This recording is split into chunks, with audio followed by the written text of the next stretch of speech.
Oops. Hi, everybody. It's Monday. Forgot to add myself to the stream. Happy Monday. It's the middle of May. We are celebrating, forgot to mention this last week, Asian American and Pacific Islander Heritage Month, or AAPI. You might see this social media all over the internet. Like always, look for movies, articles, books, streaming services. Curate these things if you don't know where to look and you want to know more information. Also paying attention to the news. Just recently, elections in the Philippines are affecting a lot of people here in the United States with family over there. World affairs affect us also, so it's something you might want to consider paying attention to. Also, May is Mental Health Awareness Month. We talked a little bit about this last week because I'm taking my own journey and I decided to, share it. So I will share again that on Instagram, you can follow what I've kind of been testing out and talking to a doctor about and seeing what's going to happen next. It's only been a couple of weeks, but it's kind of interesting how meds affect us. And I wanted to not have fun with it, but be able to do something creative and share online. And I'm glad I did, because people are reaching out and sharing their stories or asking questions. And some of it is good, and some of it is typical, sort of hard to handle kinds of things. Anyway, if you're interested in doing that, then you can follow me on Instagram. I'm posting pictures, talking about my days, what I'm experiencing, the medications that I'm on, that kind of thing. And I thought it was important, since I was actually experiencing it, to share and kind of put myself out there a little bit. Okay, enough of that. Let's bring on our guests for today. Welcome, Richard. Hi. Thank you, Richard McCrow, always here to have a conversation. And welcome, Mr. Mike Walsh. Hey, thank you for joining us. How are you? Hiding out in a hotel somewhere near you. Not near you. I'm sorry. I'm up in Sacramento tonight. That's pretty close. Not near us, because we would have complained, right? Yeah. That's why I corrected dare myself you. immediately. This is not another time where I snuck into town and didn't say anything. I've learned my lesson. Good. Okay. Let's see. Okay. I know we always say this, but there's a lot to cover. Chapter 11 was so dense with all these different stories and references to different people and places in the New York, New Jersey area. So let's jump right in. Chapter 11 is called Invisible. And I like the way that it was like a mini version of the way the book is sort of broken up, with these subheadings, and then like these smaller shorter stories about different people in different parts of New York. So it made it was such a rich sort of like, big picture. And I love the differences between like New York City and Poughkeepsie, which, I mean, I've never been there, so I don't really know, but it seems like a surprise at some of the things that she discovered there were happening. Either of you ever been Poughkeepsie? Been to New York, but never Poughkeepsie. I have not been. Trip. Okay, just kidding. Okay, no, let's so go. we start. Well, you know what? I want to go to that festival that we're going to talk about in a little bit.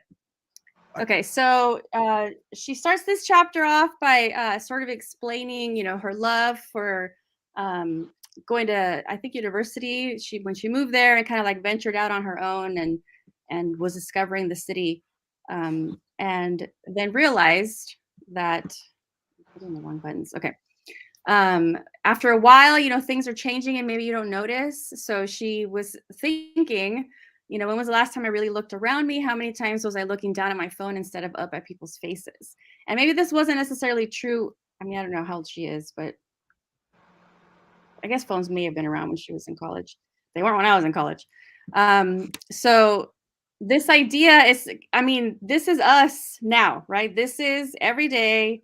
If you're in a store, if you're in your office, even if you're like stuck in traffic or whatever, it's always like you're not looking around. Who's around? What's happening around you?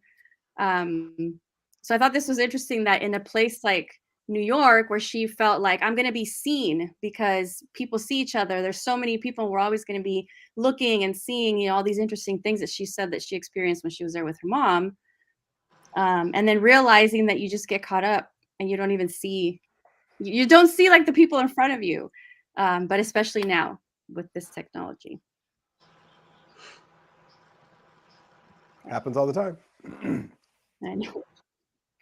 Okay, Happens so all the the first time. section, after she kind of set the stage of New York City, she went into this idea of stolen vidas or stolen lives, and was talking to someone called Vidal, and he kind of went into his experience in New York City as a non-white person. And so we're talking about stop and frisk, how many times you get stopped in a day over a period of time, how many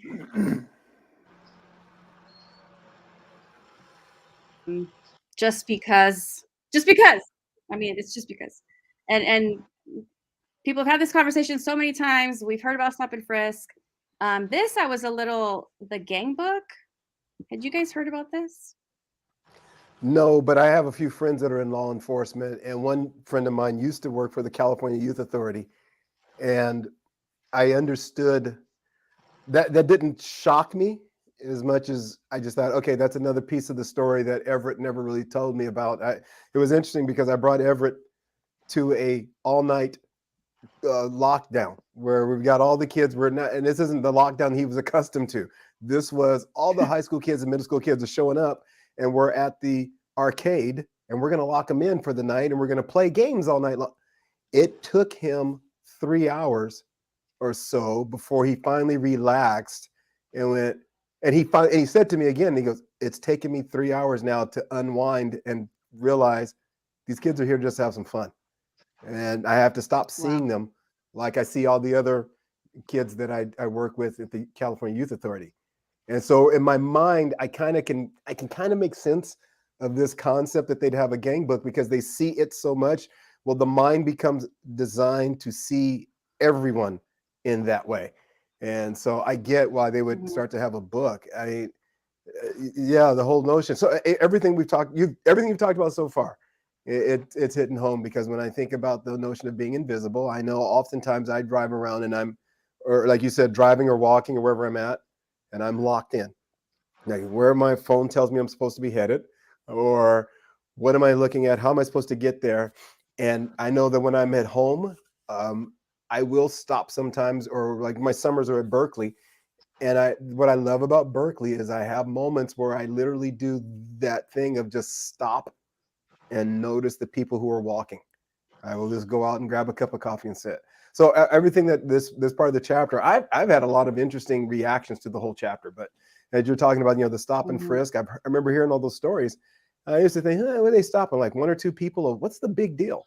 And as I'm reading this story, I'm realizing, oh my God, it was significant. I could have been stopped and frisked for whatever reason. And I'll tell you the reason why that stop and frisk thing really hits me is I was in DC a couple weeks ago, and I finally got to go see the African American Museum of History and Culture. And yep. And I'm telling you, the whole thing, I was there for about 3.5 hours, could have used another 3.5 days.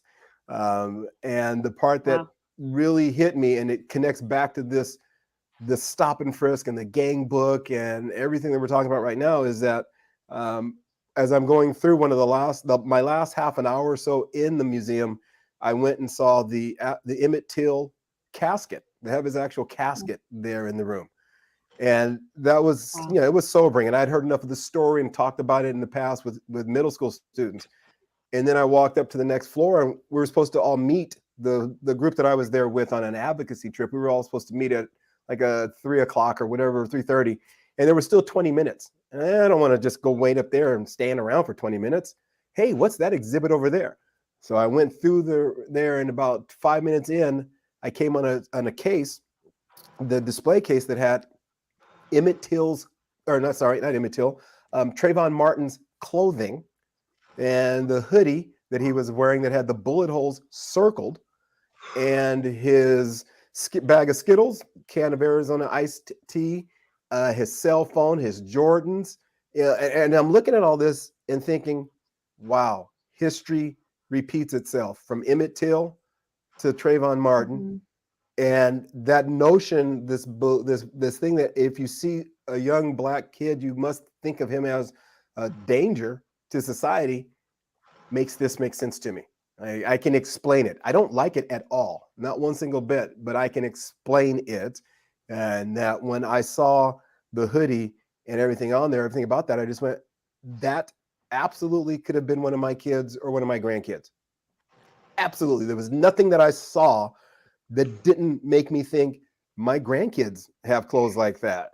They would I have a nephew who absolutely wanders around all the time with a bag of Skittles or M&Ms or some sugar-loaded thing that I was always yelling at him about, and his giant iced tea, right, or whatever it was. And I was, you don't need that. And as I'm looking at it, it hit me. And so when I think about this stop and frisk, it's the same notion of, wow, now every Black male, 16, 17, 18 years old, is a threat. And he's going to automatically make that list. Now I'm outraged. Now I'm upset and angry. That was just one of the first emotions I was going through as I'm reading the book. And Wow. this chapter, I was all over the place in this chapter. So thanks a lot. Yeah, I need a Yeah, drink those now. first few pages. I'm glad you said that about their ages, because then one of the things that she reminds everybody is that up until I think it was 2017, they were still prosecuting even 16 and 17-year-olds as adults.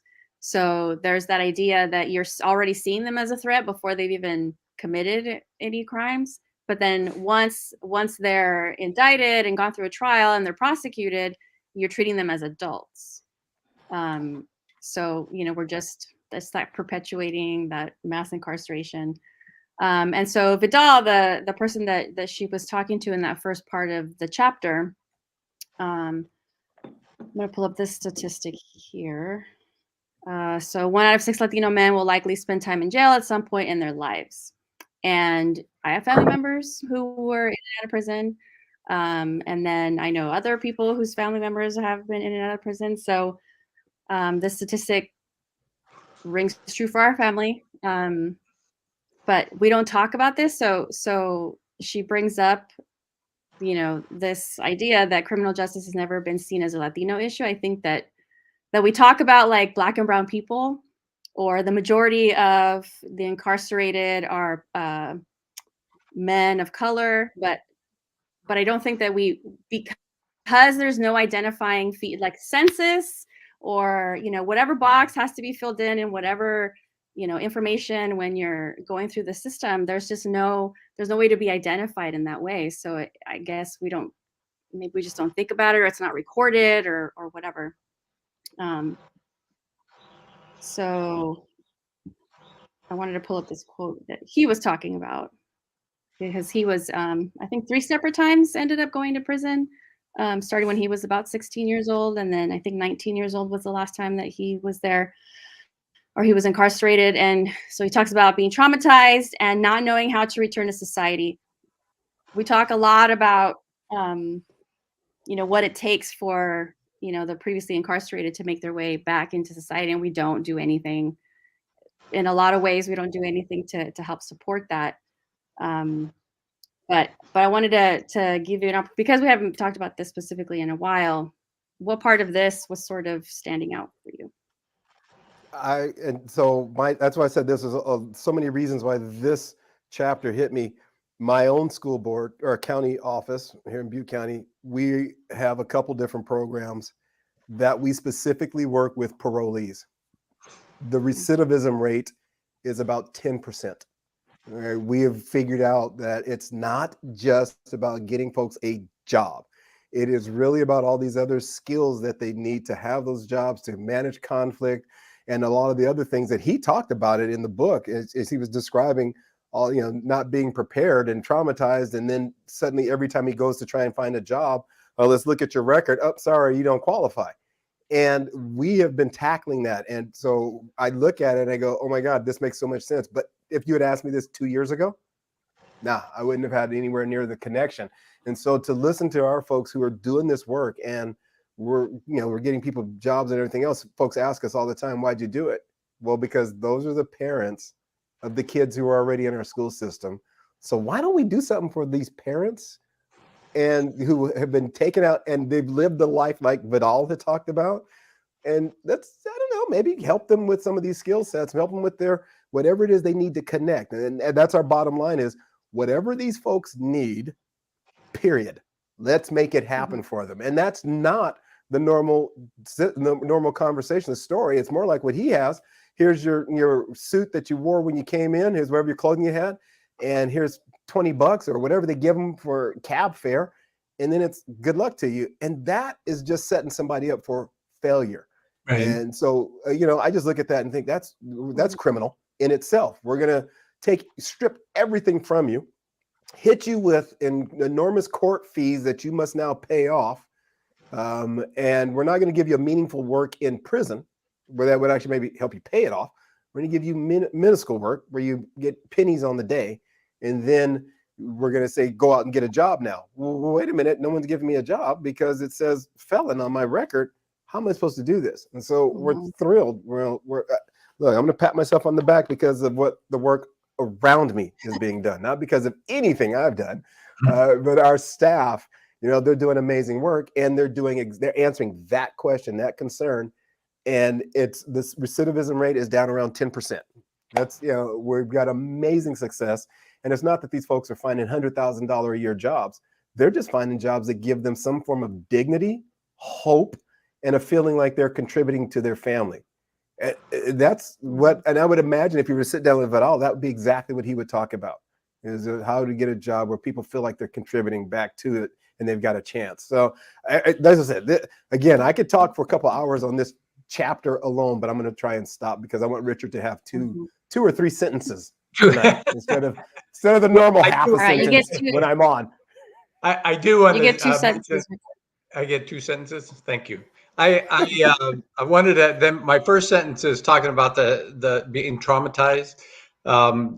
Bakersfield College has worked with, we've got 10 local prisons that we're putting face-to-face courses in. And a lot of work has went in that direction. But in the discussions and some of the conferences that I go to, over and over again, they talk about the inmates that are in our prisons. 100% of them are trauma survivors. They are survivors of some sort in their lives. They all experience trauma, and you just can't get away from that. And so when dealing with putting college courses there, they've had college courses for the longest time, correspondence courses that they deal where they fill out, and do the homework on their own and send it in. And so the Opportunity Institute had worked with Bakersfield College to get face-to-face courses in these prisons. And so we went down that road. And the thing is, it grew really fast. We went from one course to almost 120 courses in the local prisons that are all face-to-face, all volunteer faculty going into work. It's an amazing program.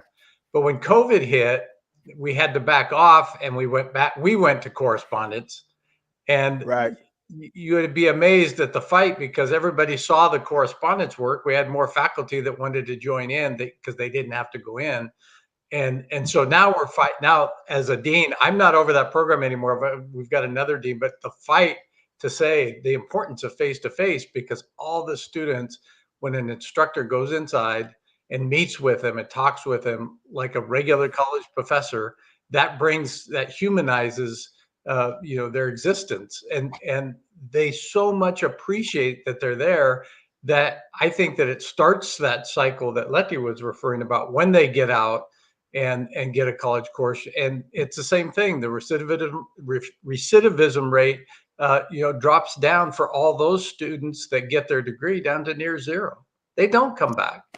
And I'm amazed at what the battle was against us for even considering putting those courses in there. battle from inside the college and outside the college. People saying, well, I don't get to go to college. You mean I got, and it's like, wait a minute, you know, these individuals, they're humans. They're going to get out. They're going to serve their time, and they're going to come be your neighbor. Now, what would you rather have? Somebody that comes out that's educated and employable, or somebody that's barely making it? And so you sort of got to fight that battle. And so, anyways, I Well, just you're speaking to my question that I was going to ask you, is when you said that we talk about humanizing them.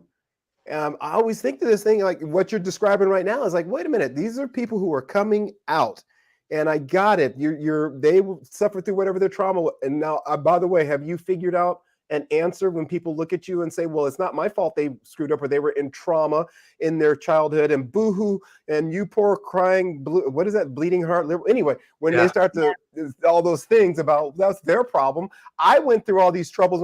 I always try and remind people, and again, I want you to tell me, what have you figured out to respond back with? Because what I always remind them is that when you grow up in this trauma, this isn't trauma like it's this one event that happened.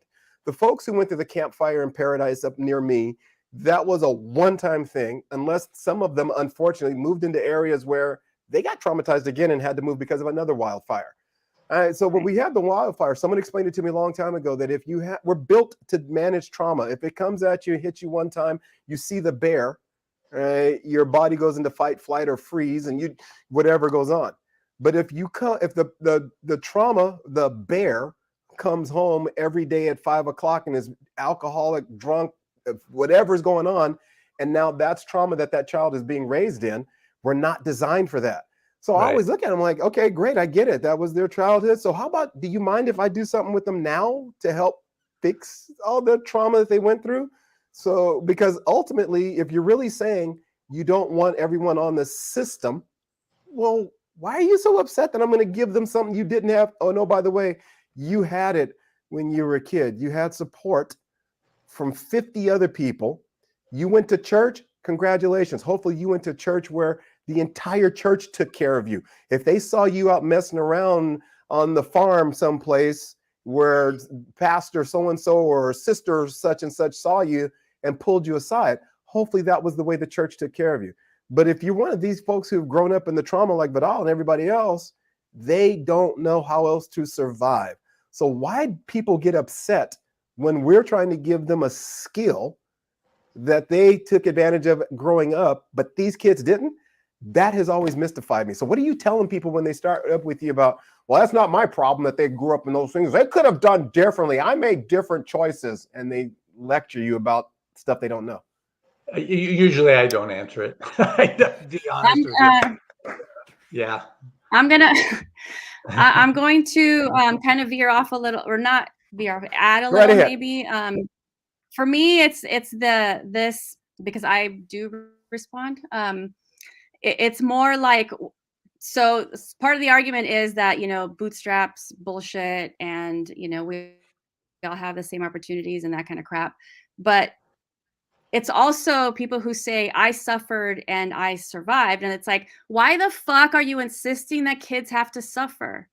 Why are you perpetuating that? Why do we insist that every single generation has to suffer? Did we learn nothing? Did you enjoy getting your ass beat? Did you enjoy going hungry? Did you enjoy having to go to the food bank or the welfare office or any of this shit? Are you kidding me? Why? That, to me, that's the question. Why do you want kids to suffer? Because they're kids. These are kids. If we're gonna, look upriver to see who's throwing them in, we're talking about children who end up incarcerated. So it's not just about the people who are already there. That's what I want, the conversation I want to have with somebody. Tell me why you want children to suffer. I am so going to steal that I'm so going to harvest that from you. I love that conversation. I don't even have to argue with them and explain anything. I just simply say, look, why do you think they need to go through the stuff you went through? Did you enjoy going through it? Tell me more about why you want them to deal with it now too. Did you put your own kids through that same scenario? Did you do that with yours? oh, well, why did you rob your Mhm. children of the opportunity if you was so wonderful? I love that. Learning, it's a Okay. learning, Good night, a learning everybody. That was a opportunity. perfect statement right there. The end. Oh my God, we're only like a As I sixth said, this of the book, way through. this chapter was kind of thick. And like, oh my Yeah. God, I don't think we have enough. Yeah, All right, there's I'll a stop lot. talking again. There's a All lot. right, I'll stop. Okay. So that part had a little bit to do, and we've talked about. I think the last time you were on, Mike, there was a lot of conversation about incarceration. I think it was a conversation with you the last time you were on. I think. Anyway. I bring that up all the So time. that It's okay. so that part of the chapter had to do with that kind of invisibility, right? Because the chapter's called Invisible. So then we move on to this. I thought was really interesting, ala and frijoles negros, which I thought was like, this is awesome. I forgot that this was in this chapter. But this idea that, and I think this would be a surprise to a lot of people, especially in Latino communities where Catholicism is still like, I want to say rampant. Because the story it's is a that part of Latinos it's an are interwoven part of the finding themselves. culture. Bullshit is what it is. Okay, so they're Okay, it's rampant. looking. Well, I'm gonna skip this part. Let's go to this because I think this is the part that's like, yes, this is what makes sense to me. This is what I want to argue with my mom sometimes. The historic ties with colonialism mean that the community has always been given a faith rather than the option to accept one. And I think we forget that. So I have this Virgen de Guadalupe over here. You can see her. She's with me every time. And part of the conversation around that is that there was like a goddess, and of course her name is escaping me right now, that was sort of morphed into this Virgen de Guadalupe because of Catholicism. And so there's like this idea that there was like this ancient sort of came from the Aztecs goddess, and that those were the beliefs, and there were multiple gods and goddesses, and then because of Catholicism, this is why this is like the mother of like Latin American countries, because it's so ingrained in the civilization itself. And then we forget, I think, that this ended up being what it is, and Catholicism ended up being what it is in these countries because of colonialism. It's not like they chose, right? This is how it happens. So this is always the argument for me when it comes to religion, was like, okay, but why? Where did it come from? Okay, tell me. So this idea that then there are another generation of Latinos going, you know what? I think I'm going to make this choice for myself. And then they're finding themselves in Islam. I thought this was so interesting. I thought it was fantastic because it stopped me in my tracks. This kind of goes back to this thing around bias and how all of us have brains programmed. Congratulations, you're just on autopilot. And I always tell folks, if you bias and gender is kind of the same thing, that we talk about receptionists, and in the mind we automatically think female receptionist or dental hygienist. Oh, it's a female, right? And so I had that same moment when you see someone, you see a male receptionist, it doesn't shock you or like, oh my God, this is unheard of. It just like it'll cause you like to miss a step for like a hot second, like, oh, yeah, it makes sense, why not? And you move on. This stopped me in my tracks though, because I had the thought of a Latino Islamist, that threw me completely. Wait a minute, I always thought Islam, you were black. Oh my God, black and brown. And then I had to stop and ask myself, why is that such a shock to me? Why am I so surprised? So it threw me completely. And then I started thinking as I was reading the book, like you said, it was because this was what was the colonial system brought to you and said, congratulations, this is what you will be if you want to survive. And that it's like, oh, it's survival? All right, whatever. Yeah, we'll go. Yeah, whatever you say. And then it just becomes a habit. So yeah, that one threw me completely. It's like, God, wow, that's going to take me a while to wrap my head around still. Yeah, I'm always interested in, and I haven't like gone out and done my own research and read about different religions, but I always think it's fascinating when people do that, because they're not just accepting what they're brought up open. And they really want to get educated about it. They really want to search and kind of like, okay, what story am I being told here? And does this story make sense for my life and how I want to live? Because they are all stories. We can move on from the religious conversation because we don't have time. We don't have time for that shit right now. Okay. Okay. There's so much. Okay, so that was cool. We're moving on. Okay. This is going to take a little bit longer. I want to really focus on this part because this is something that I think maybe people get tired of hearing about, the whole idea of representation, just like they get tired of hearing about, oh, I don't know, slavery. So this, what we call the Ocasio-Cortez effect, it's just like seeing a powerful, intelligent, strong Latina in positions of power is jarring for a lot of I want to say old white men in Congress, but a lot of people across the United States, right? Immediately focusing in on this person because she doesn't fit. She doesn't belong. And then like to embody sort of like the stereotype maybe of like you're talking out of turn, maybe the hoops, I don't know, the way she dresses, the way she carries herself. It's like this, the angry whatever kind of woman you want to put in there. So I like this part of the conversation, probably because I'm a woman and I enjoy seeing people that look like me in Congress.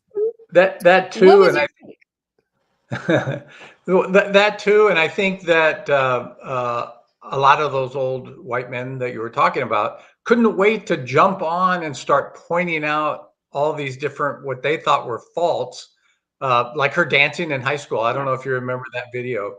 And the fact that she worked in a bar, all these different things. But when it came out at the end, it's like it's so backfired on them. Like, people were like, yeah, that's me. I love to dance. I love these things. This is who I love. This is who I want representing me in Congress. And I think that has helped her cause.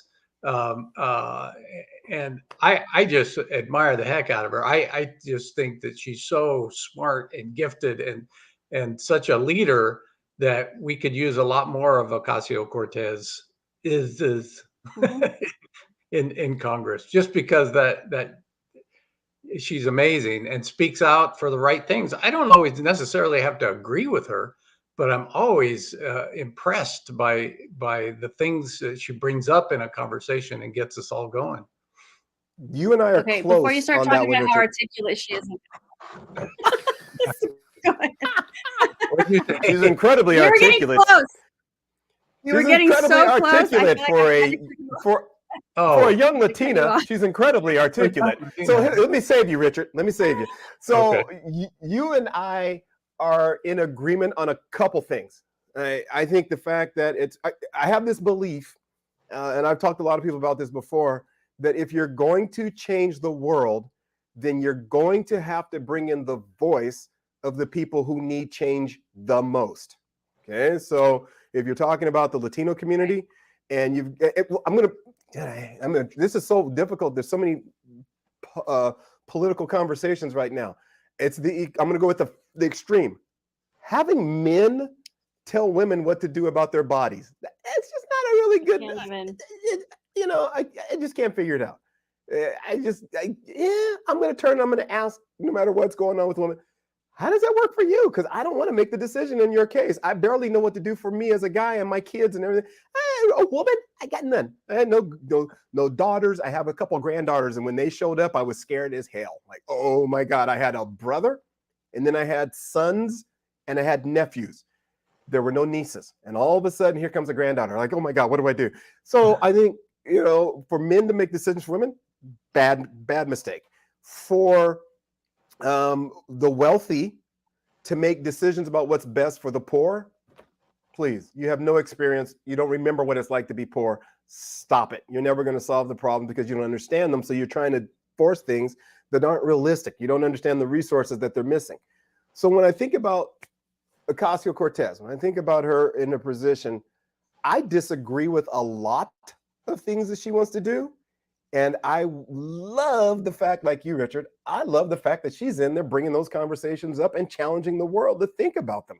I don't care if I agree with her or not. I think her voice is critical. And I love the fact that there are a lot of young Latina women out there who are going, if she can do it, so can I, because she has an experience. And this is the thing that what I love about this chapter is it kept reminding me that, oh, this whole chapter is stories of other people's experiences that I may not recognize in my own stories, my own life.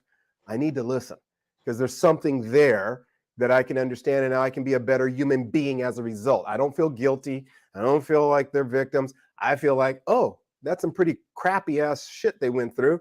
We need to be better about how to deal with that in the future. And if I don't hear from someone like her or whomever else, because they think differently than me, then I'm never going to learn, and we're never going to figure out how to make the system better for everybody. And we're going to go back to the conversation you and I were just having about the recidivism rate, because we don't understand the problems that those folks are going through, and we just keep making the same mistakes on their behalf, and then we blame it on them. So with having her life experiences now represented in Congress, and knowing how many people absolutely are in alignment with her, it's like, okay, that's a voice I need to hear as a politician, as someone else. But we fear the voices of people who don't have the same experiences as us. And so that's why she gets berated the way she does. And I love the fact that she ain't backing down.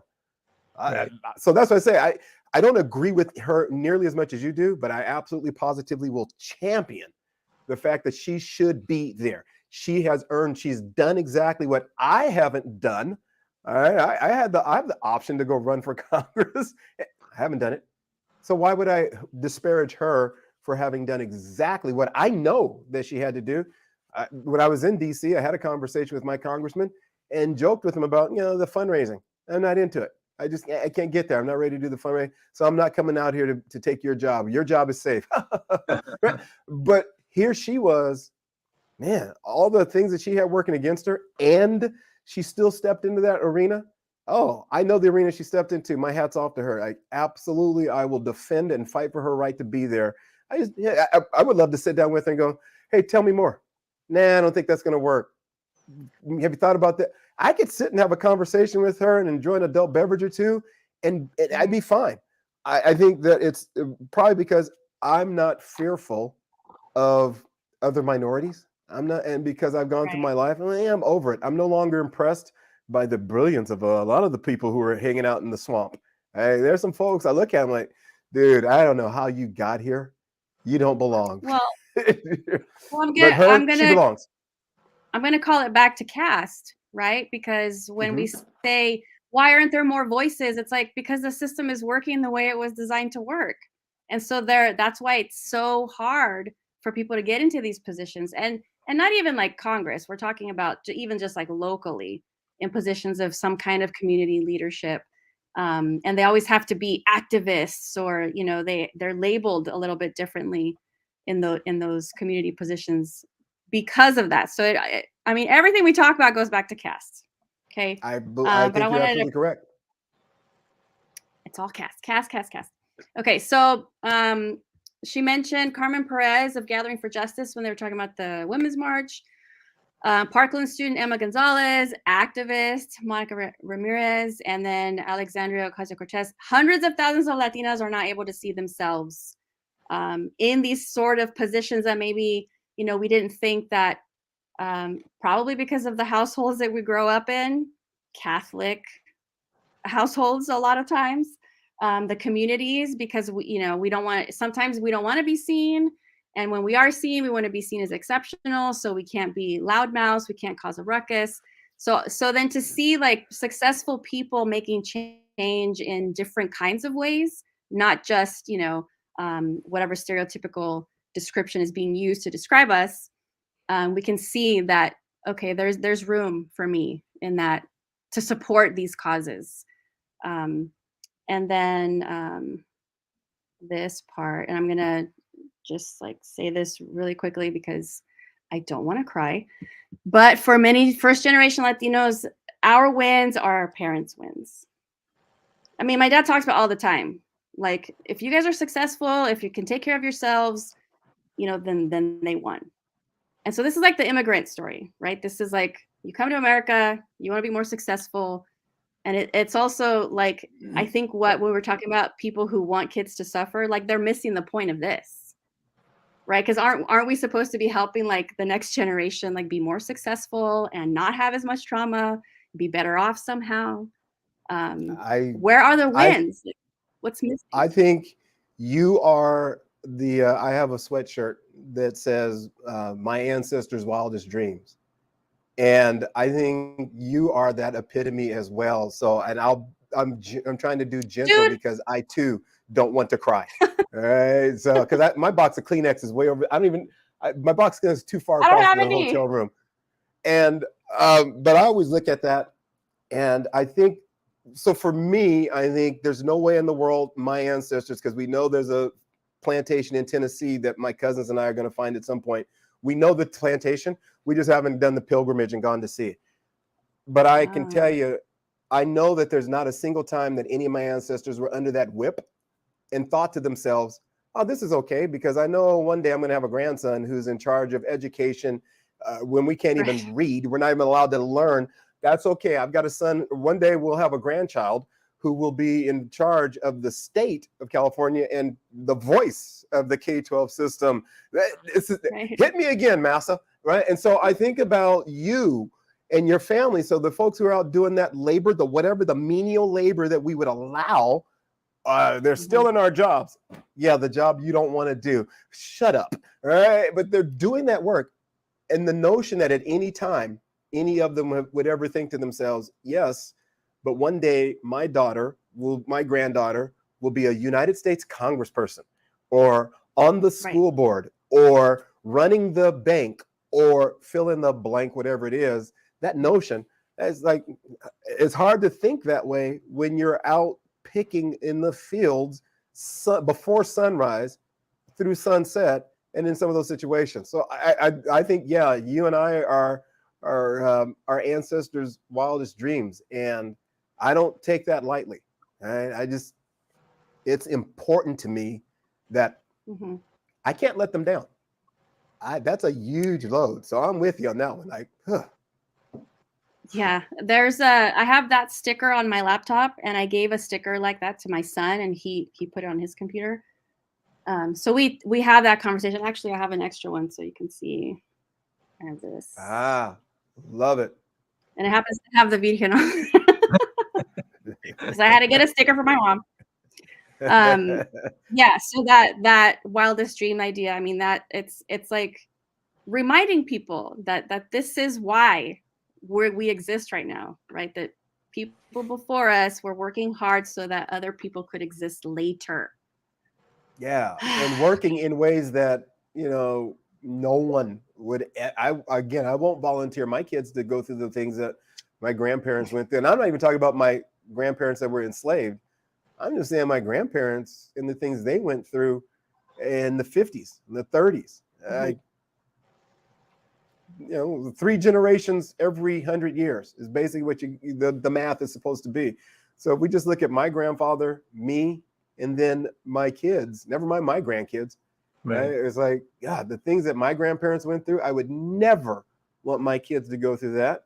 And I didn't even go through it. And I wouldn't want my kids to go. So like you said, why it is we can't seem to get into our heads that, hey, look, this was some crap when somebody else went through it. Why the hell do I expect somebody else to go through it and suffer the same? No. And if we can get folks like Alexandra Cortez and those folks in those positions to represent that voice, amen. Let's do it. Whether I agree with them or not is irrelevant. It has nothing to do with it as long as we're hearing the conversations. And now that is part of the dialogue. That is part of the debate. How do we make things work better for everybody? Because we're supposed to be doing this for the entire nation. And that is the one thing we have struggled with as a nation is this thing about life, liberty, pursuit of freedom, and happiness for everybody, and not just for the few. Right? So. All right, I'll stop and let you do your show now. So this section was about specifically Latinas in these sort of, positions of maybe controversy, but definitely speaking out. being seen and inspiring others. I'm going to move on unless I'm not even going to let you speak, Richard. Just hold your thoughts for a second. Okay. The next section of the chapter has to do with being out and in the city. This whole next section was about Pride, which I guess was really fitting for us since we're a couple weeks away from Pride Month. And so making the point that during Pride, people who feel invisible or are invisible become visible. And it's one of the things that I think that a lot of us support and love about this month and all the celebrations that happen in June during Pride Month, because we know that those people are having a really hard time in other circumstances, and they don't get to, congregate, or they don't get to wear their colors or support their, march and all of these things. And it's just like with anything else. Why does it only have to be like a month out of the year? Why can't it? What is happening? I think Richard just dropped some. I think here's why I challenge with this. My same problem with this is just like all the other, like you said, we get congratulations, you've got 1 month. It's as if we have 1 month where we're given permission to be proud, to let the world know, to tell the story about why we're proud. And then the day the month ends, go back to, hey, look, we don't have to hear any more about this. It's July 1st. You got it. You're here. Great. Go back to whatever you were, wherever you were, because we'll see you next year. Oh yeah, got it. It's the 28. Oh, that's right. Thank God it's only 28 days in the month and not 29. I know Black history is all about blah blah. Why can't we have White History Month? Stop it. Why do we have to again tell people you have this window to be proud, and the rest of the time go back to go back to your quiet spot. We don't want to hear from you. I struggle with that one. Like it should be it should be such a normal part of culture that we shouldn't need to have these 1 month celebrations where we tell the world, hey, notice the Black people, notice the gay people, notice the Latinos, notice the Asian folks.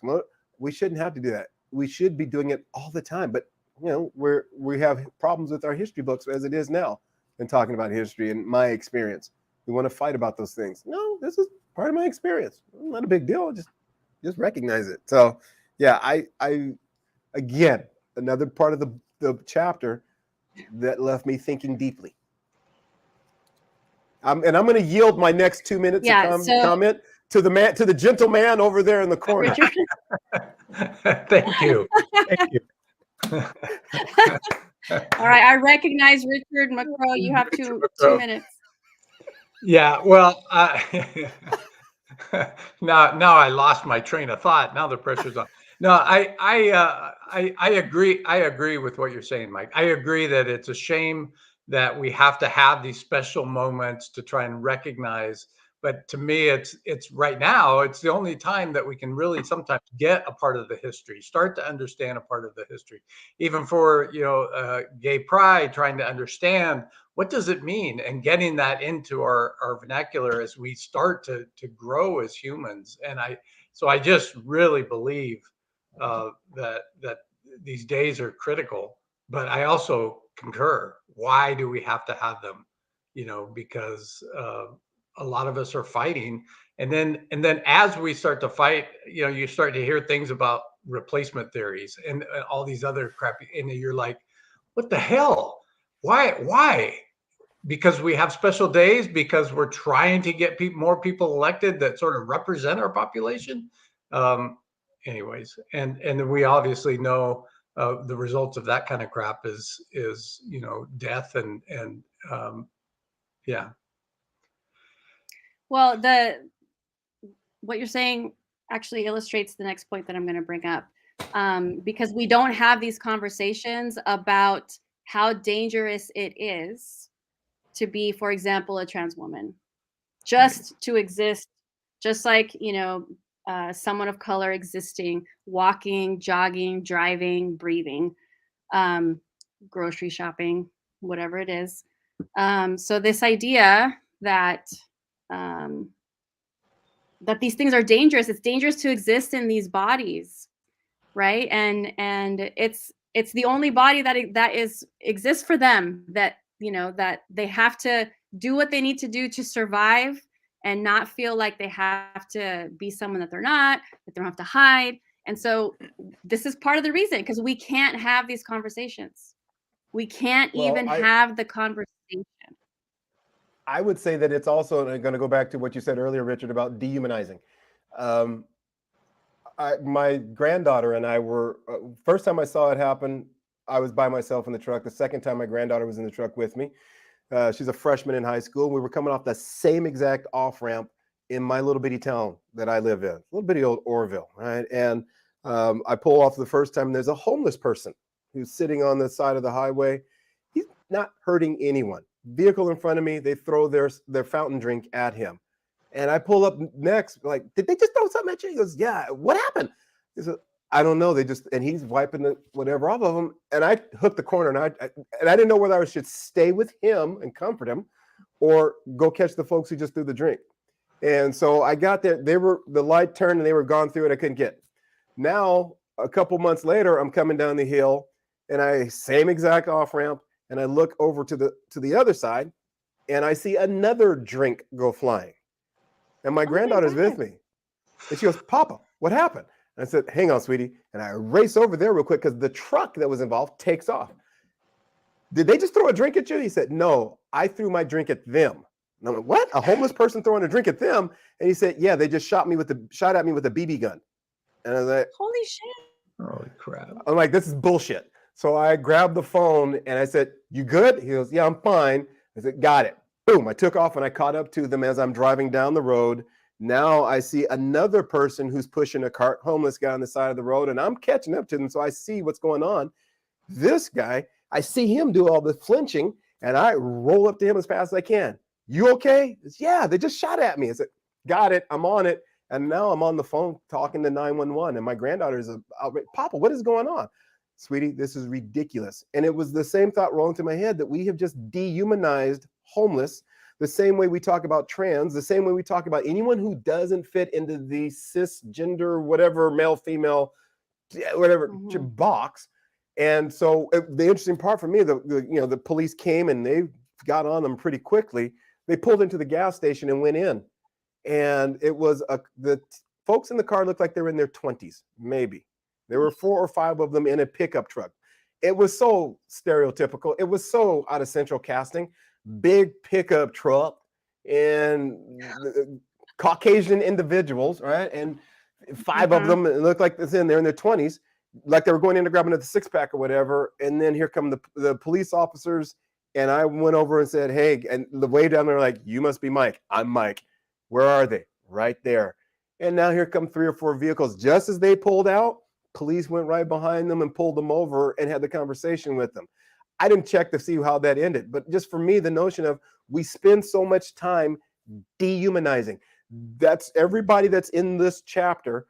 There's a place, there's a time that if you trace back, they've all been dehumanized. We've been talking about them in ways as if they're not a person who deserves any sort of respect.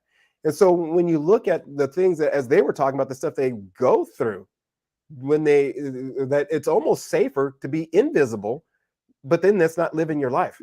And they should have the same opportunity to live their life as I do, because look, being trans doesn't bother me at all. My thought is, what name do you want me to call you? Good. Can we go sit down and talk now? Can we get to work? Good. Can you get to class? That's really all I need. You don't need to prove to me that you're worthy as a human being.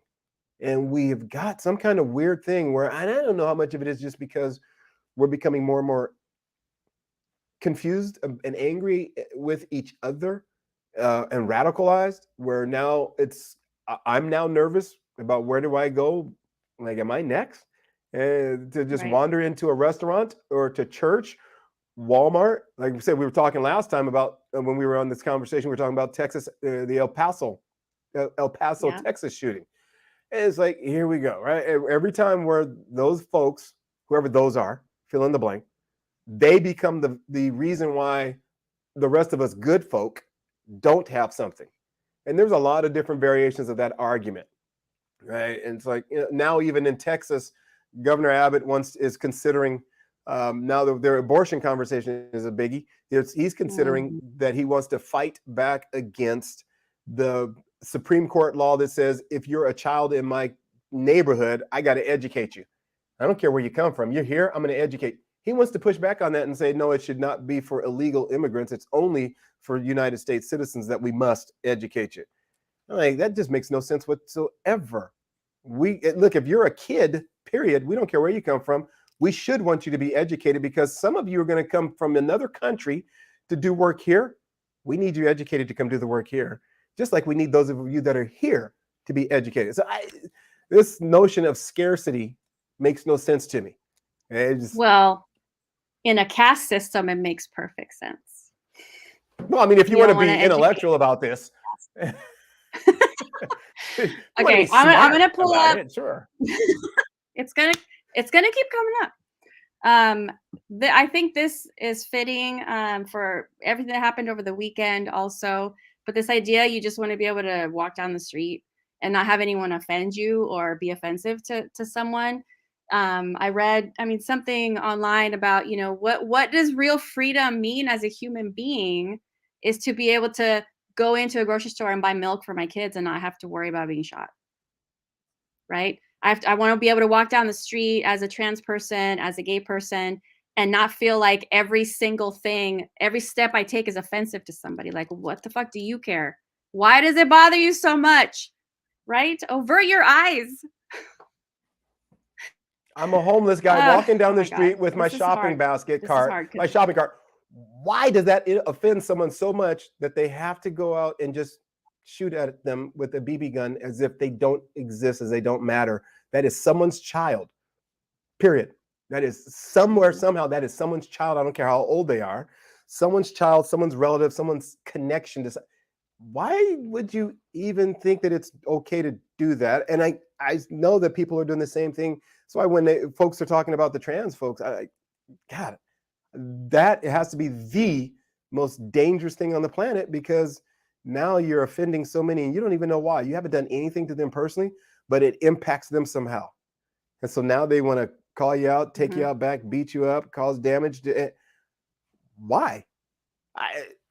They're harming you because they exist? Go on about yourself. Yep, they exist. And I'm being nice right now, because otherwise I'll get all Richard on them. I'll yeah.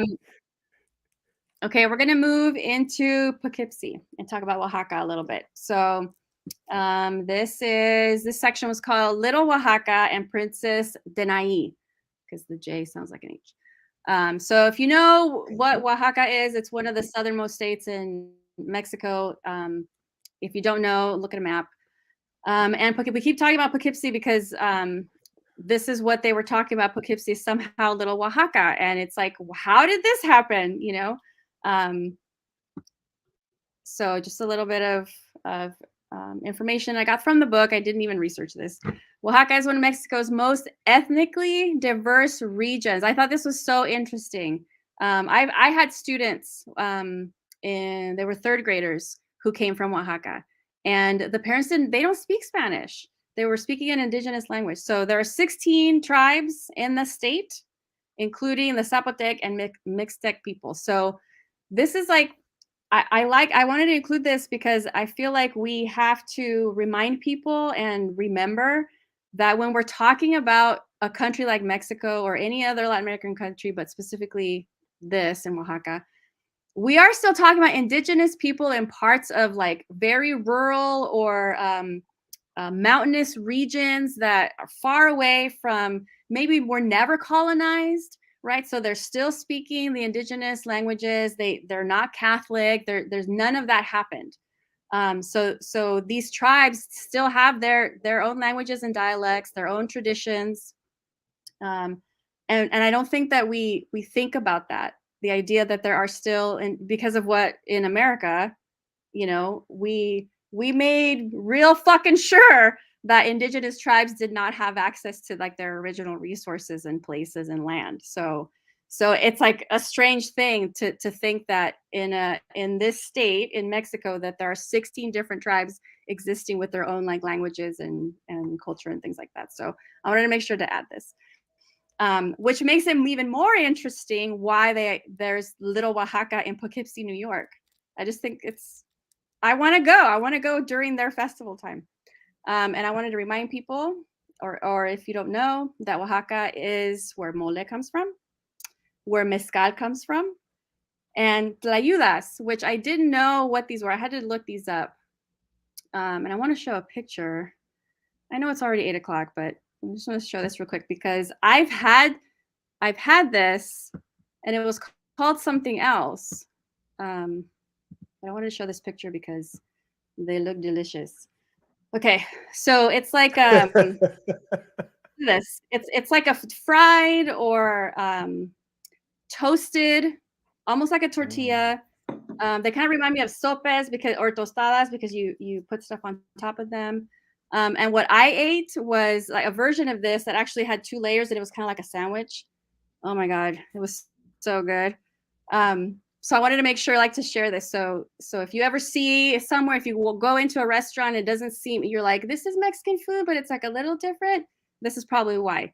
Or if you see if you order mole in a Oaxacan restaurant, it's not going to look like the bright red sauce that you would get in some other regional Mexican restaurants. Their mole is dark and a little sweeter in the southern part of Mexico. So I wanted people to kind of get an idea of what they look like. Okay. And while you were doing that, I cheated and I pulled up the map on Apple just so I would know where it is. I was like, I got to know where this is now. So I'm like, oh, wow, that is south down by and significantly further than Acapulco, which I've never been there either. But I just like to sound like I know. My friend Dana, who's the author, and I was sharing her book last month. She's from Guerrero, so it's near there. So when she makes mole, it's that rich, dark, it has chocolate in it. And I was like, this is new. I've never had this kind of mole before when it's the first time she made it for me. So it's different regional kinds of foods. And if you're not familiar, when you go into a restaurant, you might be surprised. So this is interesting. Word of mouth is that the small town of Poughkeepsie actually has the largest population of Oaxacans outside of Mexico. There was no like actual statistic, but I feel like just like with anything else, if there's a large population of people from a certain part of a country, you're like, how did this happen? Like, how did they all end up here? That's sort of strange. So why Poughkeepsie? Didn't that young lady say, you go where your people go? Right. This is what I wanted to make sure that we got to was that the shortest answer to the most complex question about immigration is that it's about love.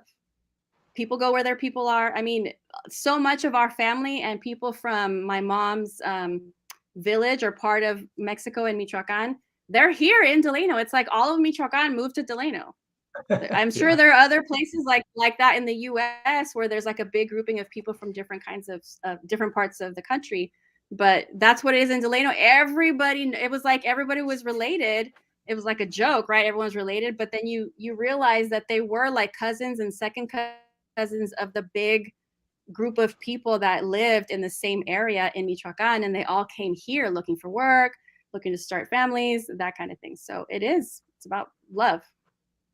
And that one makes total sense to me because, well, it makes sense to me because if I've got a family of 5 and I find the one place where they're hiring and I know the rest of my family's hurting, hey, all of you guys, come on, they got jobs up here. And now there's a 5. That's only a couple generations from all of a sudden, it looks like everybody's here. And I'm also, and now my kids or whoever is calling it, hey, Sam, you got to come up here. And hey, Jim. And all of a sudden, everybody starts showing up. And I think, but it's still, I'm amazed when I think about the journey as I'm looking at the map now. Oh my goodness. How do you get there? That means you wanted to be there with tremendous desire. All right, let's have a conversation. Again, why do we have to keep villainizing? Yeah, it'd be interesting to see like when that migration started happening, like who were those first family members who went there? right? And put down roots, and then invited more and more people to come up because they felt like it was safe and they were being productive. So that would be cool to kind of go through that history of Poughkeepsie. And also, you know, I like that she says like it's the shortest answer to the immigration debate. Like, why do people want to come here? And it's like, oh, the American dream and the jobs and all that stuff. But no, it's probably because they already know somebody here. They already have family here. It's about love. Okay. So so they do their festival there, you know, the traditional dances and traditional food and all this stuff. And what I wanted to make sure that we kind of understood about Poughkeepsie, which I think makes it even more cool or cooler, is that the mayor is sort of saying like, what, this is amazing. Of course, we want to celebrate. This is part of like our city now. And just because you leave your home country doesn't mean you have to leave your culture there. And so why wouldn't you, especially if like, you know, if it's part of a more national story, or people are reading this book, or it comes up in you know, because she's a reporter, so it may have come up in some kind of news story. That there's a place where people are welcome and celebrated as part of like the diverse population in Poughkeepsie. Well, think when it's so you cool. asked the question, and I know you weren't asking the question, but I tell you, I think I hear it so often, and it begs to be shared when you said, so why wouldn't you celebrate?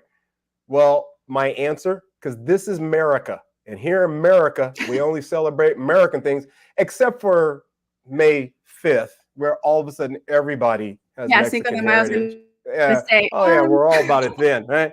But other than that, no, this is America, where we only celebrate American things here. It goes back to this assimilation thing. And if you came from, if you're darker, right, that black or brown, your celebrations that you bring with you, we ridicule. But if you came from Europe, oh, St. Patty's Day, that's a fantastic opportunity. And we get all of a sudden, those celebrations are wonderful. We have the Italian festival in Monterey every year, and all right, I'm good. I think those celebrations should happen. I should go to the Italian festival and find out, what are you celebrating? I should go to Poughkeepsie and say, look, I don't even know how to pronounce Oaxaca.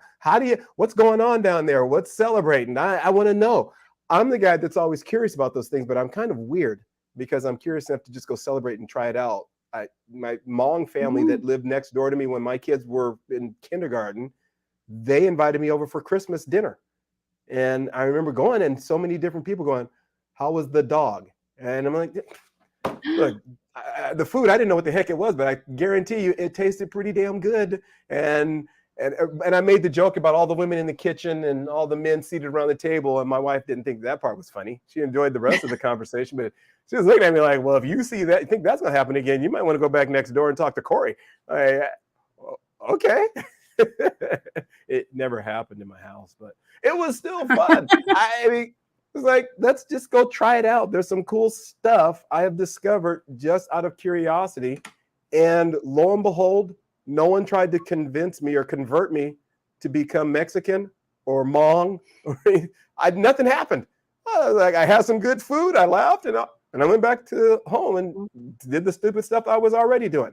And so, I think so. To answer your question, I know it's rhetorical, but huge. I think people don't realize how much they're missing by not just being friends with people so that you get invited to eat.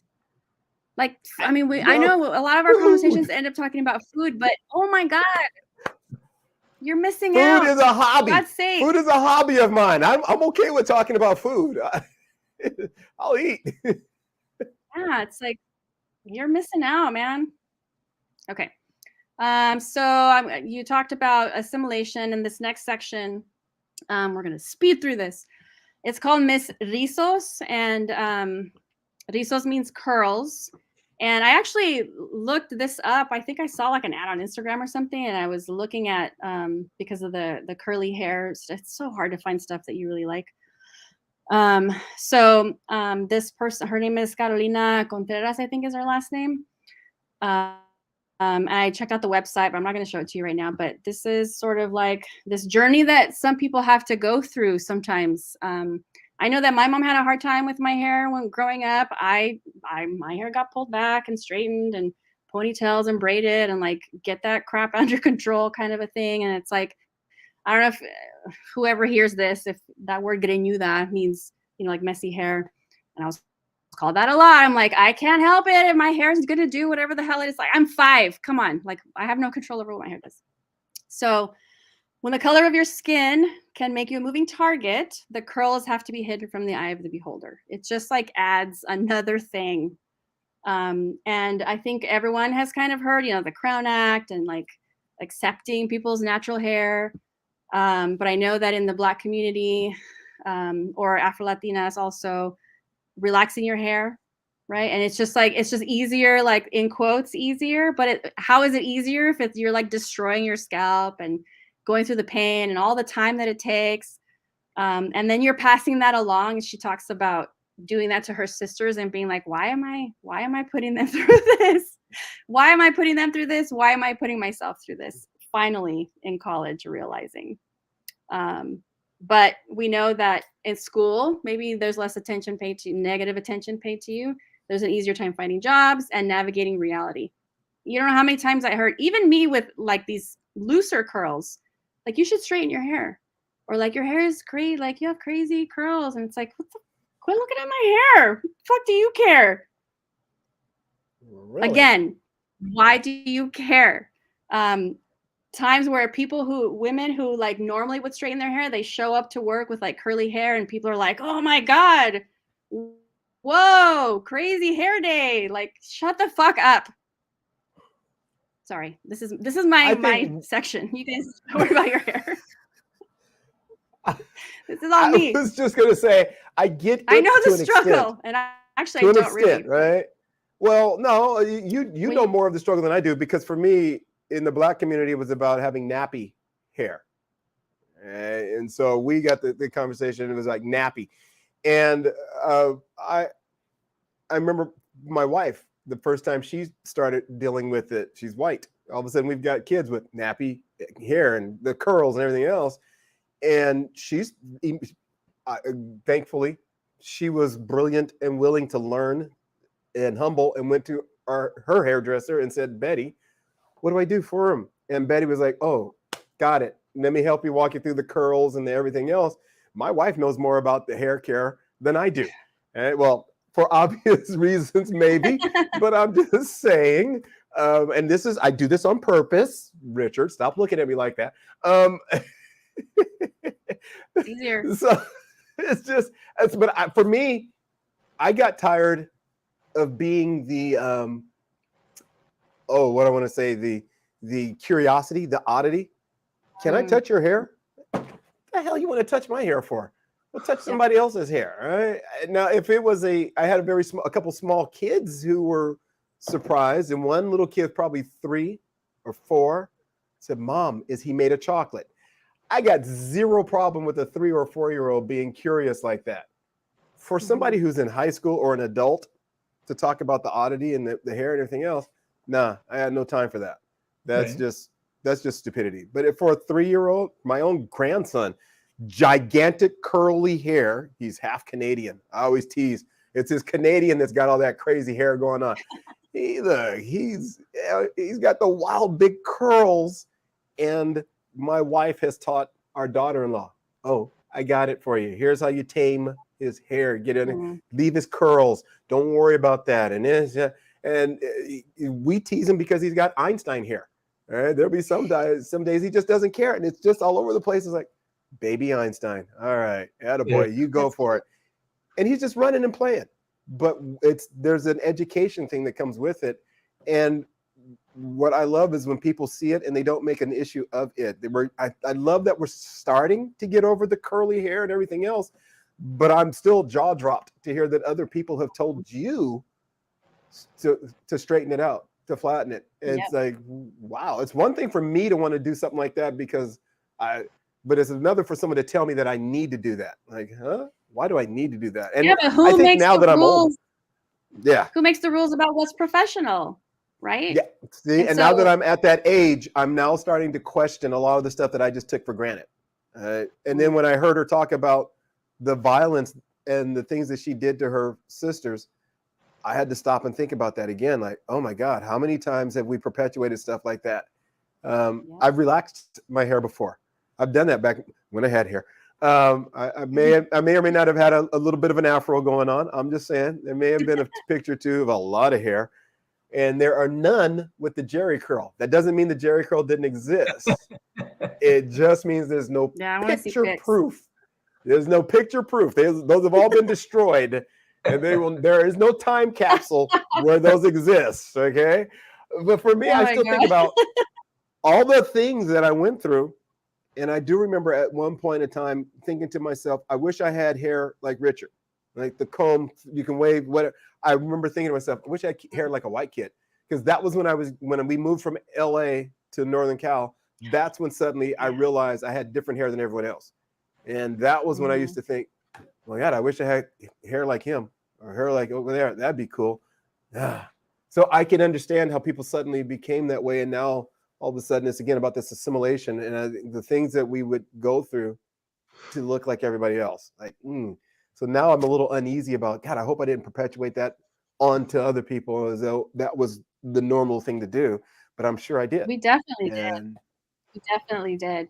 And only because I mean, in my own house, I was saying, if you're, I know, there's books and movies about this, but the idea that your mom is telling you that your hair is bad, like what, how is that possible?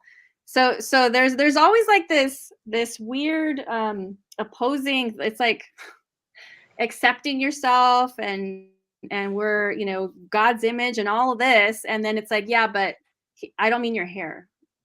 Like, I don't mean that. Like, you're perfect the way you are, but your hair, everything else is perfect, or but that hair got to or go. whatever. It's just so, I don't know. So hair is a big thing. And then also, so Carolina was saying this about, and then starting her own business doing this, and they've got a salon, and there's, like I said, there's a website you can order products from them. And then realizing your hair is an extension of your skin color, when it's something that, when these ideas are perpetuated, that it's like an extension of yourself, and why a lot of women of color choose to, shave it all off and keep it super short a lot of times. Any other experiences or any hair situations? That for me That was is awesome. just, like I said, it's the reminder that life is good until you discover, and that was where I suddenly became visible in a way I didn't realize, to go from LA to Northern Cal. All of a sudden, Right. all the things I took for granted Ooh, are suddenly stand out, and the whole world's noticing them. that's And body features, the way I'm built and everything else, this is just me. And so I can't buy clothing the way other people can. My trunk has got junk, and my waist is kind of small, so I can't. I was explaining it to cool. somebody one time. When I put my belt through my belt loops. This is something that doesn't even occur to anybody else. All right, Richard, I'm going to tell you right now. I'm going to put you on the spot. This does not occur to you, and it shouldn't. But when I put my belt through the belt loops, if my pants also have a tag of some sort, like the name brand on it, I always slide the belt through there, because when I pull the belt in on my waist, it causes my pants to pucker. So if it doesn't have that label that I can slide there through, then it's just these thin little belt loops, and they all lift and they cause the pucker. But if I put it through that label, then it becomes flattened, it pulls everything up, and it doesn't have that extra pucker.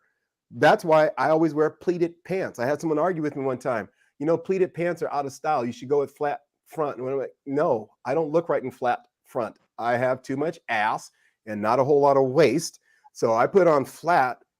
It looks like I'm trying too hard to be noticed in a certain way, and I'm not. And why do people care? Why do they even care? That's what I was looking Who like. cares? But here's what was interesting in every case. It was some well-meaning Caucasian individual explaining to me about fashion. And I was like, you're talking about your experience with clothing. your clothing doesn't sit on me the same way it sits on everyone else. So you wouldn't wear clothing that looked like it does on me. So you would do what I do. I find clothing that fits me. It's my body type. And this is a normal body type for people like me. So yeah, it's excuse me for my frustration. All right. No, I get it. Trust me. Women understand what you're talking about. Which, when I realize that that's what women go through, I look at that and go like, yeah, I'm sorry, I can't help you with that one. Because if you've got body parts that don't fit like everybody, like the thin, okay, that's, what are you gonna do other than hear people say all the time, they look so ghetto. Like, what do you mean look ghetto? I look like I'm wearing pants that fit me. Shut the hell up. Whatever. You don't know my life. Okay, I typed this in while we were talking about the Ocasio-Cortez effect, and I want to share this with you guys so you can look it up. This Mickey Guyton is a country singer, African-American country singer. There's a song called "What Are You Gonna Tell Her?" and it's probably part of her experience as a woman, but it's about like what we tell our girls, and then the reality of life, and so it's like, what are you gonna tell her versus what the reality is, and what are you gonna tell her when what you told her before was actually not the truth or the reality for most of us.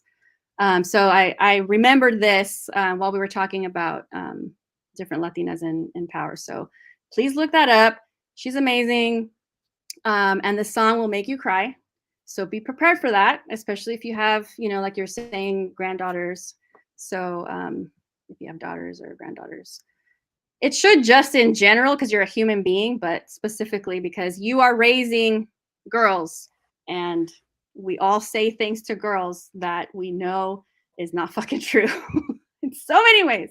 But how do we prepare them? Okay, so I just wanted to share that. Any last? I'm reading it right now. You're reading what? What are you gonna tell her? I got it right there. Ooh, yeah, the lyrics. Yeah, so it's a great song. It's all right. Well, let me get in case I start crying. You wait till we get off because you're gonna start crying. All right, we're way over time. Thank you so much for this conversation. I know we covered a lot. It's a lot to process. And we didn't even talk about the weekend. I just feel like, not that we're tired of talking about it, but I wanted to share this book. So I'm going to share this. This is the problem right here with asking people all the time to share Black Fatigue. Mary Frances Winters. I follow, what's it called? Shoot. The Winter, I can't believe I forgot. It's on LinkedIn. So you can look her up. They do a lot of like anti-racism work and a lot of trainings and things like that. But this came up again over the weekend and then today again about just, stop asking people to explain shit to you. Nobody should have to tell you why they're upset anymore. Like, do your own fucking homework. Realize that we're human beings and that we shouldn't have to worry about going to the grocery store. And talk to your white friends about it. We don't have the time. We can't make the effort. Just give us a fucking break, and you go deal with it. And it's your people. Your people are the problem. So figure that out and stop asking your Black friends to explain everything. Okay, next week. Let me get rid of this. Okay, the 23rd, chapter 12 is called Home. All of these like one-word things. It's always going to be a great conversation. So please read the next chapter, follow along, join us next week.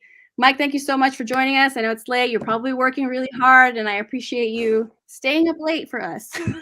It's my pleasure. My pleasure. I'm going to get to it again. I learned from you.